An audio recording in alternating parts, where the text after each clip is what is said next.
Good morning, everyone. A bit close. I'm sure you can hear me. As Inga Dora just said, my name is Jørn Skov Nielsen, and I am working in the Ministry of Industry, Trade and Labor. And I'm here to moderate the session on the future Arctic business and today on tourism. Well, as access to the Arctic is continuously being improved, tourism is expected to increase dramatically in the coming decades. And this session will focus on the relationship between local communities and tourism in the Arctic. In addition to hearing about individual concrete business plan, we will also hear leaders in tourism tell about their broad visions for the future development of tourism in the Arctic at large. We'll hear about challenges and opportunities. We will hear speakers talk about how can we work together better to advance tourism. And we will hear about other interesting comments from the panel sitting over here today. I'll start by very briefly presenting the Greenland government's new national tourism strategy. It has just been recently approved by the government of Greenland. And can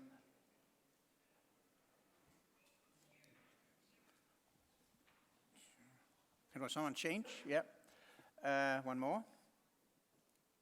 Well, the challenge is to basically increase the number of tourisms in Greenland to ensure new jobs and income generation. That's the overall aim. And that also goes for cruise tourism.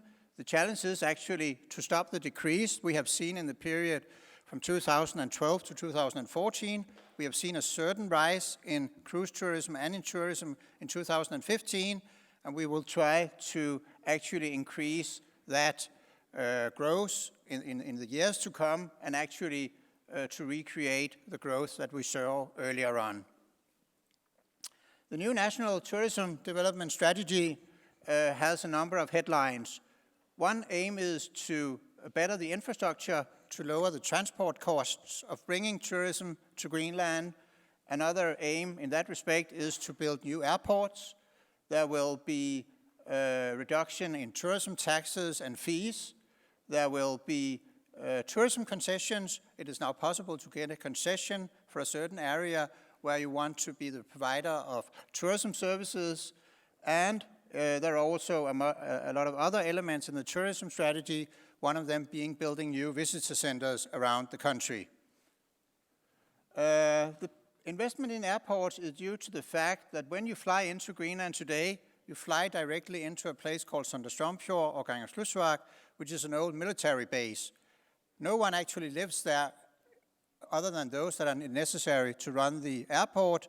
So basically, people do not want to go there, but they have to go there because that's where you have the Atlantic airport in Greenland. But basically, people want to go to two other towns, the capital, Nuuk, and the tourism destination number one, Ilulissat. And therefore, one of the main elements of the government's tourism plan is to build new runways in a number of towns, Ilulissat, Nuuk, and in southwest Greenland and in East Greenland. The extension of the runway will reduce the costs of flying to and from Greenland. It will thereby give you the basis of actually reducing the ticket prices and thereby unlock the growth potential for tourism in Greenland. It has been estimated by having these long runways in Nuuk and Ilulissat and having aeroplanes from Europe and North America being able to bring the tourists directly to the towns where they want to go, then it will be possible to reduce ticket fares by at least 30%. The government's aim is to double the number of tourists in the years to come. Regarding cruise tourism, that is another focal point in the National Tourism Strategy. And one of the elements is actually, and that is now in the Finance Act of the government, to improve the embarking facilities in a number of towns so that they actually can get on board, land in a little bit more comfortable way than the one you see on the picture up here. Also, the government has reduced the taxes on cruise ships Actually, this is where we used to be, the very high red bar on the left side, old cruise taxes. We were actually asking cruise taxes that were much, much higher than what they were asking in Iceland and Svalbard, for instance. The right-hand figure shows you that now the cruise taxes have been reduced to the level of Iceland, thereby making us more competitive in terms of attracting cruise ships. Also, a very vital part of the government's tourism strategy is the establishment of visitor centers around in Greenland in 5 different towns to start with, but maybe more will come.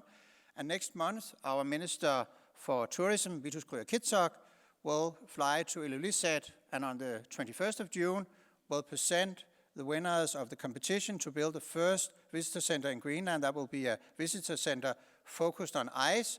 It will be situated right next to the UNESCO World Heritage Site glacier up there, which is a fantastic place to situate a visitor center.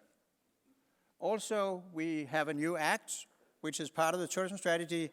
The government can award concessions for being the one that offers tourism activities in different areas. You can be the provider of trophy hunting, sports fishing, wilderness camps, or heli-skiing, or other features in an area where you have the exclusive right to offer those services. Basically, the tourism strategy's aim is to increase the number of land-based tourists from 37,000 to 74,500.